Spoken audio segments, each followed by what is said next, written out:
నేను అనుకుంటుంది ఏంటంటే నా ఉద్యమ ప్రస్థానానికి సంబంధించి వారికి ఉన్న జ్ఞానం కానీ వారి జ్ఞానానికి నా జోహార్లు. ఇక రెండో విషయం ఏమంటారా, ఇతర కార్యక్రమాలకు సంబంధించి ఇతర విషయాలకు సంబంధించి వారు మాట్లాడింది మనకు చాలా స్పష్టంగా కనపడింది. ఆ మాటలు ఇవాళ కొత్తగా కవిత గారు మాట్లాడిన మాటల్లో కొత్త విషయాలు ఏం నాకు కనపడలేదు. కేసీఆర్కి బద్ధ శత్రువులుగా వ్యవహరిస్తున్న వాళ్ళు, కేసీఆర్ క్యారెక్టర్ను అసాసినేట్ చేయాలని చెప్పి దశాబ్దాలుగా ప్రయత్నం చేస్తున్న వాళ్ళు,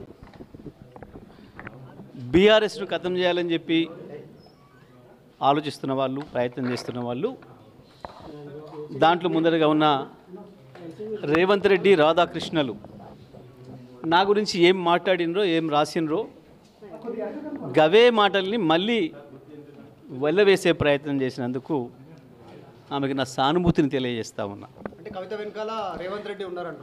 ఆమె నేనేమంటున్నా, వారు ఉపయోగించిన పదాలలో ఈ మధ్యకాలంలో ఆ పదాలను ఉపయోగించింది మొదటగా రేవంత్ రెడ్డి, తర్వాత రాధాకృష్ణలు. అదే పదాలని ఇవాళ మీరు వారి మాటల్లో చూశారు, మీకు స్పష్టంగా కనబడుతుంది. కేసీఆర్ శత్రువుల చేతుల్లో వాళ్ళు మాట్లాడుతున్న ఆయుధాలని, వాళ్ళు మాట్లాడుతున్న మాటల్ని తను తీసుకుంటున్నందుకు, తను వల్లవేస్తున్నందుకు, అవి వాడుతున్నందుకు నేను ఆమెకు జరిగిన ఉద్యమాలన్నిటికీ, వచ్చిన విజయాలన్నిటికీ నాదే బాధ్యత, నేనే కారకుని అని కనుక వారు భావిస్తే ఈసారి జరిగిన ఓటమికి కూడా నేనే బాధ్యత వహిస్తా. నాకేం భయం లేదు. తప్పకుండా గెలుపు మాత్రమే నాది, ఓటమి నాది కాదని పారిపోయేవాడిని కాదు. నేను గెలుపుకు నేనే బాధ్యుని అయినప్పుడు ఓటమి కూడా నేనే బాధ్యుని, ఓటమికి నేనే బాధ్యుని అయినప్పుడు గెలుపు కూడా నేనే బాధ్యుని. 2001 నుంచి ఇప్పటి వరకు జరిగిన నల్గొండ జిల్లాలో జరిగిన ఉద్యమాలన్నిటికీ, గెలుపటంలన్నిటికీ నేను బాధ్యుని, అందులో నాకేం సందేహం లేదు. నేను ఒక్కరిని మాత్రమే కాదు, తప్పకుండా పార్టీ అనేది గొప్పది, పార్టీ అనేది పెద్దది. మన గెలుపోవడంలకు అన్నిటికీ పార్టీ ఉంటుంది తప్ప మనం వ్యక్తులుగా ఏదో చేస్తామని ఎవరైనా అనుకుంటే అది వాళ్ళ భ్రమ. కొంతమంది తమకు తాము ఎక్కువ ఊహించుకొని ఏదేదో అయిపోతారు, కానీ నేను అట్లా అయిపోయింది కాదు. నేను పార్టీ సైనికుడిని, క్రమశిక్షణ గల సైనికుల్ని 25 ఏళ్ళుగా. ఆ విషయం కేసీఆర్ గారే ఎన్నో సందర్భాల్లో చెప్పాను, మీ అందరి సాక్షిగా. కాబట్టి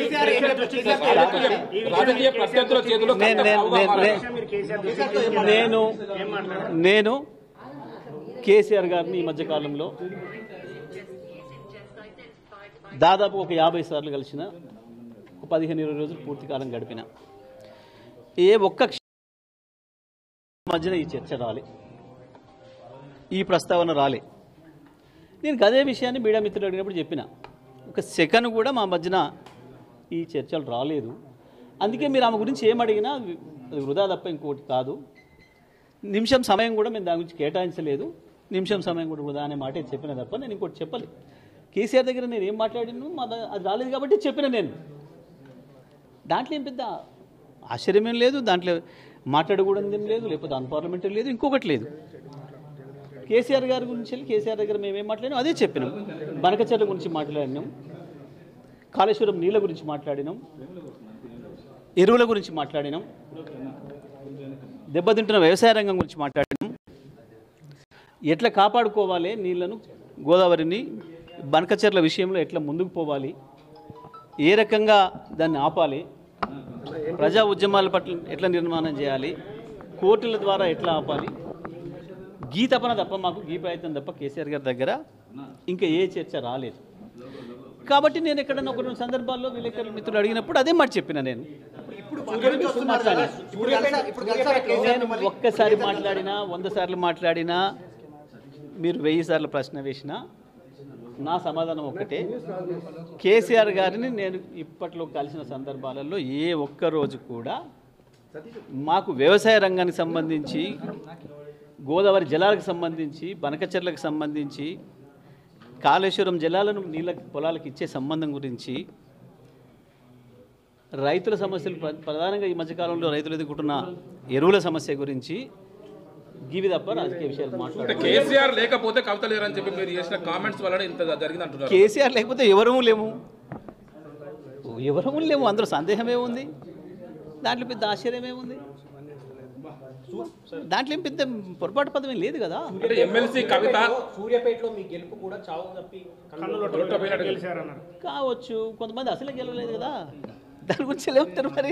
అంటే రాజకీయ పద్ధతిలో చేతుల్లో ఎమ్మెల్సీ కవిత పోయిదో ఏదో ఒకటి గెలిచినా కదా, మరి అసలే ఓడిపోవడానికి వచ్చాడు పేరు మీరు, అది ఎందుకు జరిగింది అని. జగదీష్ రెడ్డి గారు ఒకవైపు రాజకీయ పద్ధతిలో చేతిలో ఎమ్మెల్సీ కవిత పావుగా మారారా? నేనేమంటున్నా, నేను చాలా క్లియర్గా చెప్పిన, నా ట్వీట్లోనే చెప్పిన, వాస్తవానికి మీకు ఈ శ్రమ లేకుండా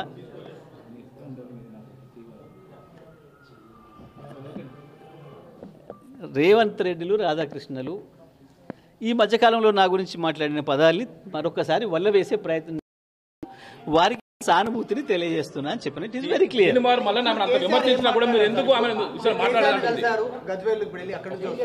కేసీఆర్ ఈ సందర్భం చర్చకు వచ్చిందా కవిత కామెంట్ చేసిన అంశం? నేను చెప్పినది ఈ రోజే కాదు, ఏ రోజు కూడా ఆ అంశం మా మధ్య చర్చకు రాలేదు. నేను ఇదే విషయాన్ని చెప్పాను. కీలక నేతలు తిట్టించారని చెప్పి ఆమె ఆరోపిస్తున్నారు. నేనేమంటున్నా, ఈ విషయాలు ఏది మేము ఎప్పుడు చర్చించలేదు. సరే, ఆమె అన్నది కూడా నేను ఇప్పుడు మీరు అంటారు కదా, అది వినలేదు నేను ఆ విషయం. మరి ఆ విషయం నేను వినలేదు. అంటే ఒక మామూలుగా బీఆర్ఎస్ పార్టీ నేతగా ఒక కేసీఆర్ సైనికుడిగా మీరు ఆమె పైన అంత హార్ష్ కామెంట్ చేస్తే మీరు ఎందుకు సపోర్ట్గా మాట్లాడలేదు? ఆమె అదే అంటుంది. ఆమె మరి నేను చూడలేదు ఆ విషయం. నేను చూస్తుంటే మాట్లాడేవాన్ని. బహుశా నేను 2-3 days నేను మీడియాకి అందుబాటులో లేనట్టున్నా, చూడలేదు. Right, thank you.